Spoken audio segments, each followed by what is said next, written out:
Mereka datang dengan berbekal teritorial sea and maritime frequent ordonansi itu ya, mereka memecah-mecah negara kesatuan Republik Indonesia. Salah satu keberhasilan kita bisa mereka mengakui kemampuan diplomasi kita untuk mendatangkan mereka secara bersama, dan ini tidak terjadi di latihan multilateral yang lain, baik di blok barat maupun di blok timur.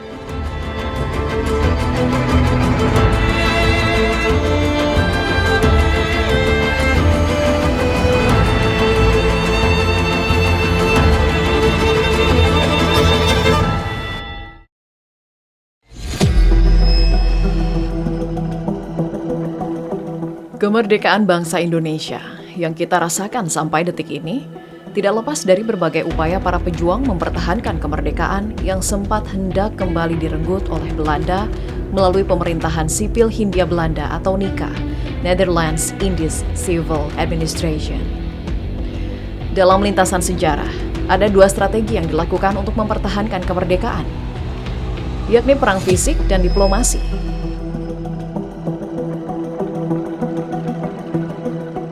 Tentu saja terjadi konflik. Ini bangsa yang sudah merdeka menyatakan dengan proklamasinya tadi itu, Belanda yang menganggap atau mengaku ya mengklaim kembali, ya ini jajahan saya gitu. Nah tentu saja konflik, ya perang dalam arti yang luas begitu. Nah pemerintah kita yang baru itu memang mengambil pilihan strategi berunding, tidak perang. Mula-mula tidak perang karena tentara kita juga masih terbatas gitu. Jadi satu argumentasi juga sebetulnya ya. Jadi kita memilih berunding. Upaya diplomasi menjadi salah satu cara mempertahankan kemerdekaan yang digunakan pada saat itu. Sepanjang masa perang mempertahankan kemerdekaan dari tahun 1946 hingga 1949, setidaknya ada 5 perundingan yang dihasilkan lewat upaya diplomasi. Perjanjian Linggarjati menjadi perundingan pertama pasca proklamasi antara Indonesia dan Belanda yang berlangsung pada tanggal 10 hingga 15 November 1946 di Kabupaten Kuningan, Jawa Barat atau sekitar 60 km dari kota Cirebon.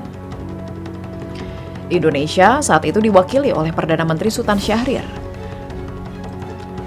Sementara pihak Belanda diwakili oleh Willem Schermerhorn, Perdana Menteri Belanda periode 1945 sampai 1946.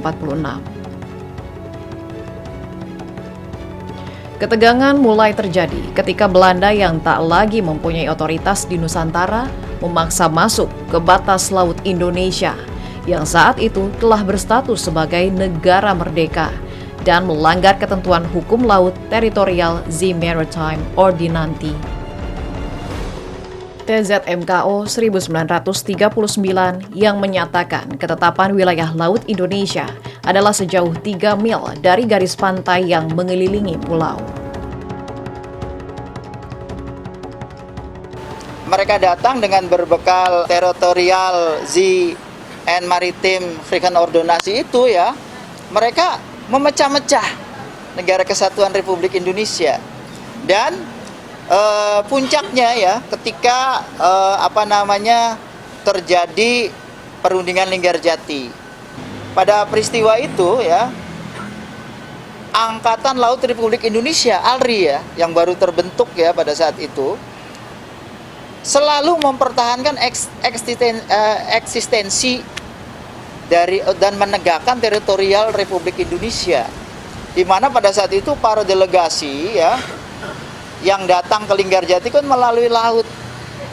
Nah, dari batas yang ditentukan itu, di situ tentunya tidak boleh oleh para pejuang, sudah para delegasi biar kami yang mengantar. Anda, ini adalah teritorial kami, Anda tidak boleh masuk ke pelabuhan Cirebon. Makanya ada ketegangan dan kemudian Belanda mengalah ya. Kemudian Belanda itu mengalah dan para delegasi dibawa oleh pasukan ALRI ya. Diketahui kemudian hari, berdasarkan buku Hetsdagboek van Schermerhorn atau buku harian Willem Schermerhorn Ratu Belanda Wilhelmina menyebut, dikawalnya delegasi Belanda oleh Alri ke pesisir Cirebon untuk perundingan Linggarjati, merupakan pengakuan atas teritorial Indonesia yang ingin mereka kembali kuasai kala itu. Ini interpretasi saya jadinya. Sudah ada gerilya di laut kalau begitu. Mendahului gerilya darat. Nah, gitulah. Jadi kalau mau kita angkat, pertama kali Belanda mengakui kedaulatan Republik Indonesia itu justru di laut. Sikap Alri yang menentang masuknya kapal Belanda di wilayah kedaulatan Indonesia ini membuat Belanda geram hingga melancarkan aksi militer dengan menyerang Laut Cirebon 2 bulan setelah perjanjian Linggarjati dilaksanakan, yakni pada 5 Januari 1947 yang menewaskan Letu Anumerta Samadikun bersamaan dengan tenggelamnya kapal yang mengawal kapal Belanda saat memasuki teritorial Indonesia KRI Gajah Mada 408. Tindakan ini membuat dendam tentara Angkatan Laut Belanda, sehingga mereka sering membuat provokasi di antara perbatasan 3 mil itu. Kapal Gajah Mada itu kapal kayu, kapal dagang yang tidak begitu besar, yang dimodifikasi menjadi kapal perang. Sedangkan kapal Belandanya itu kapal perang beneran yang besar. Itu tidak seimbang. Tapi jiwa semangat juang bahari mereka membara ketika NKRI terancam. Mereka mempertahankan wilayah Laut Cirebon dengan sekuat tenaga, meskipun ya kalah dalam peperangan, mereka gugur ya. Letnan 1 Samadikun gugur beserta pasukannya dan kapal Gajah Mada pun tenggelam. Namun nilainya bagi kita itulah dharma bakti bahariawan Indonesia dalam menegakkan eksistensi Negara Kesatuan Republik Indonesia. Peristiwa yang kelak dikenal sebagai diplomasi Laut Cirebon ini menjadi tonggak peristiwa diplomasi maritim pertama yang dilakukan untuk menjaga kedaulatan Indonesia. Selain menjadi saksi sejarah peristiwa diplomasi maritim pertama, dalam catatan sejarah, perairan Cirebon yang merupakan salah satu bandar di pesisir utara Pulau Jawa juga berperan penting dalam jalur perdagangan dunia atau yang dikenal dengan jalur sutra.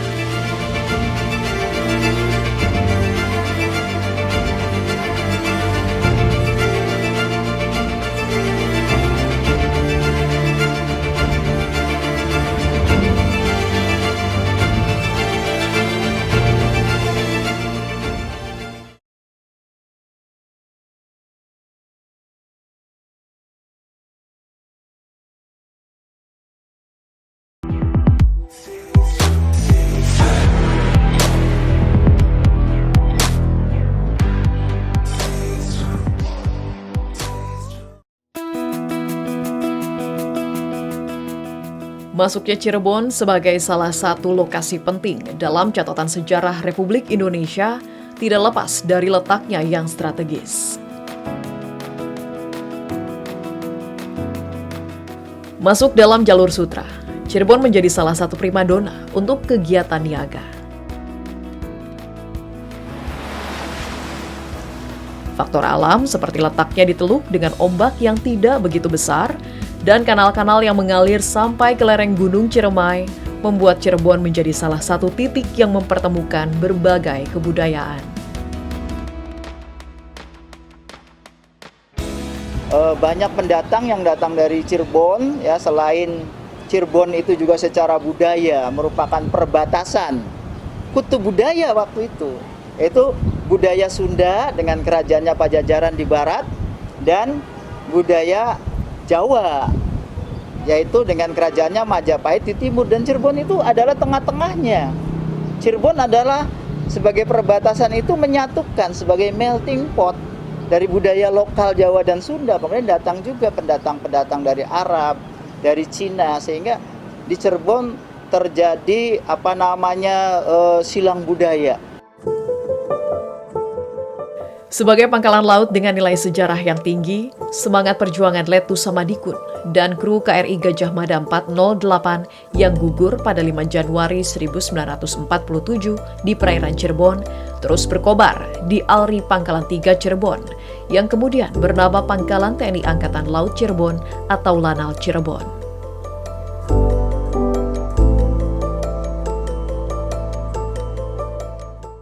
Pangkalan TNI Angkatan Laut di Cirebon pada saat itu tugasnya adalah sebenarnya kita mendeploy kekuatan berpatroli di pantai utara Jawa ini khususnya daerah Cirebon untuk bersifat mempertahankan kemerdekaan. Karena semua pada saat itu perjanjian dan perundingan dilaksanakan di daerah Cirebon, Kuningan, dan sebagainya. Kemudian kita juga bertugas mendeklarasikan kemerdekaan kita melalui kekuatan Angkatan Laut yang kita punya pada saat itu. Pada saat itu kekuatan angkatan laut kita belum sebesar sekarang, namun kita sudah berani untuk mendeklarasikan dengan menggunakan kapal-kapal armada yang dimiliki oleh Angkatan Laut Cirebon. Pada masa awal kemerdekaan, lokasi yang dulu bernama ALRI Pangkalan 3 Cirebon ini tidak mempunyai alutsista yang memadai untuk melawan musuh. Namun, strategi barter akhirnya dilancarkan untuk mendapat komoditas seperti kapal dan persenjataan.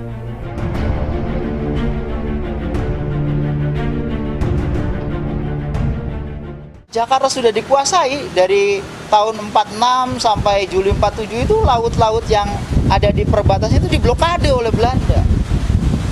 Tapi pasukan ALRI Cirebon bisa menerobos blokade tersebut ya, sehingga bisa mencapai Sumatera, bisa mencapai Singapura dengan menyelundupkan komoditas kita seperti gula yang kemudian ditukar dengan armada untuk pertahanan kita. Di antaranya yaitu salah satunya itu adalah kapal KRI Gajah Mada. Melanjutkan jejak historis yang telah terukir, kini Lanal Cirebon memiliki serangkaian alutsista modern untuk melaksanakan tugasnya menjaga wilayah perairan Indonesia. Seperti memastikan terjaganya kondusivitas di wilayah alur laut Kepulauan Indonesia atau ALKI yang dilalui kapal asing dan melaksanakan pembinaan potensi maritim yang menjadi kekuatan wilayah keamanan laut. Saat ini Lanal Cirebon kita terus mengaktifkan peranan kita khususnya dalam pembinaan potensi maritim. Kemudian kita juga menjalin komunikasi dengan Forkopimda, kemudian dengan seluruh pelaku industri jasa maritim, kemudian dengan komunitas nelayan, kemudian kita menggunakan mereka sebagai aset tentunya. Semua itu tentunya tidak lepas dari peranan diplomasi yang kita punya. Bergeser 45 mil dari perairan Cirebon, terdapat Pangkalan Angkatan Laut Tegal yang juga memiliki peran khusus dalam sejarah kemaritiman di Indonesia. Dan kerap berpadu padan bersama pasukan Pangkalan Cirebon dalam masa mempertahankan kemerdekaan Indonesia. Pada saat perang kemerdekaan, struktur tentara itu sifatnya masih sering berubah.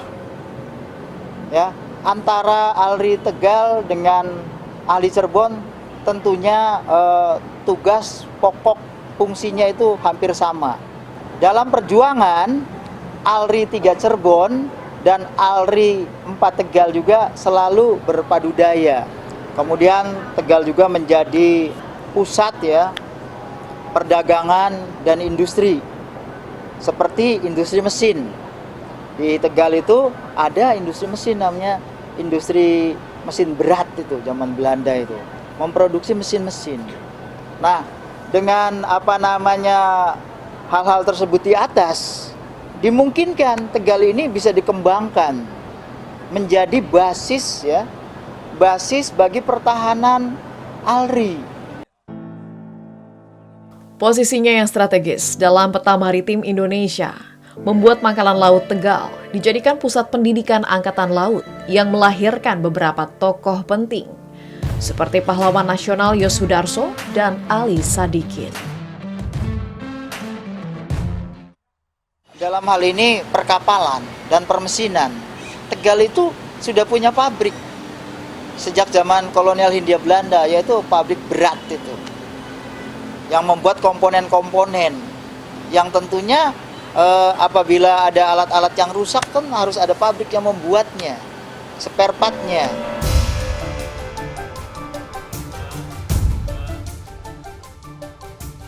Saat ini Pangkalan Angkatan Laut Tegal terus menjalankan tugasnya menjaga perairan Indonesia.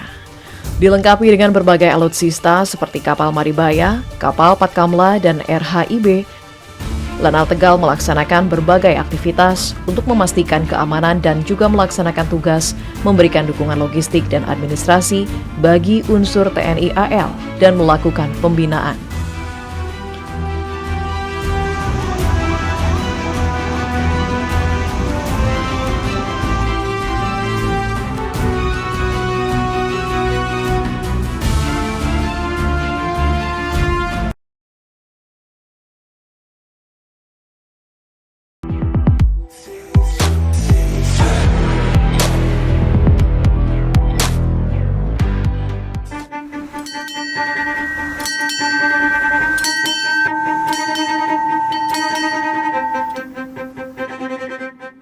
Keberhasilan diplomasi maritim di Laut Cirebon jelang perundingan Linggarjati pada 1946 merupakan langkah awal TNI AL dalam pelaksanaan langkah diplomasi untuk mewujudkan kepentingan Indonesia di berbagai kesempatan.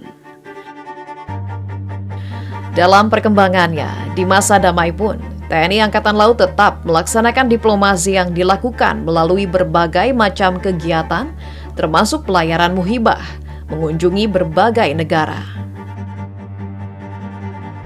Secara umum, secara undang-undang bahwa TNI dalam hal ini, TNI Angkatan Laut, memiliki tugas pokok sekaligus kewenangan melaksanakan diplomasi. Tugas ini tidak dimiliki oleh matra yang lain, baik TNI Angkatan Darat maupun TNI Angkatan Udara, terkait dengan kehadiran kapal-kapal perang kita di laut, khususnya di daerah perbatasan. Otomatis kita akan melaksanakan diplomasi dalam melaksanakan kedaulatan kita dan hak-hak berdaulat kita. Itu yang menjadi garis besar tugas diplomasi TNI Angkatan Laut.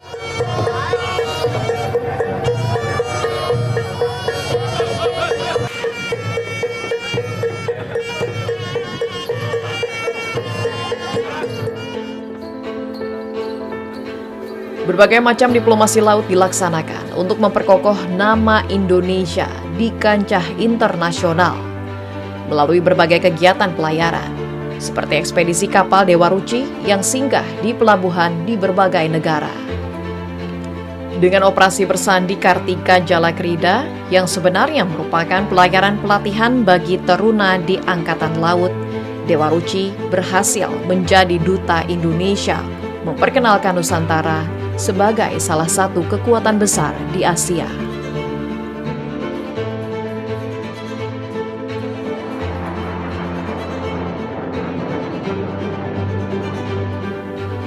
Bentuk diplomasi juga dilakukan TNI AL dengan mengadakan latihan multilateral Naval Exercise Komodo. Dengan tahun ini Indonesia menjadi tuan rumah untuk beragam negara yang memiliki kepentingan geopolitik berbeda.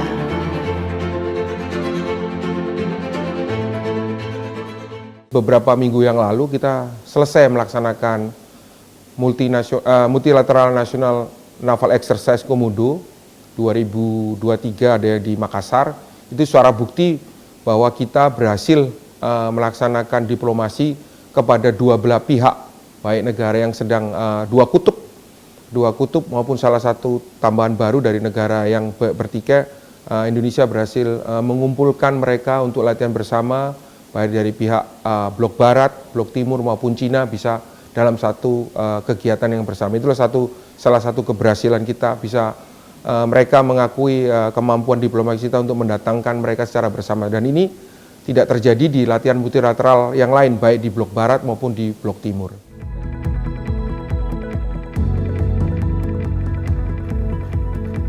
Di kancah internasional, Tentara Nasional Indonesia, di dalamnya terdapat anggota TNI AL, juga terlibat dalam pasukan perdamaian yang ditugaskan ke negara lain dalam naungan Persatuan Bangsa-Bangsa atau PBB. Kontingen Garuda ditugaskan sebagai pasukan penjaga perdamaian PBB ke berbagai penjuru dunia sejak 1957. Saat ini, ada berbagai isu kawasan yang terus diupayakan oleh TNI Angkatan Laut lewat diplomasi maritim. Kecakapan dari setiap personel dibutuhkan untuk mewujudkan kepentingan nasional, khususnya dalam isu strategis di bidang maritim.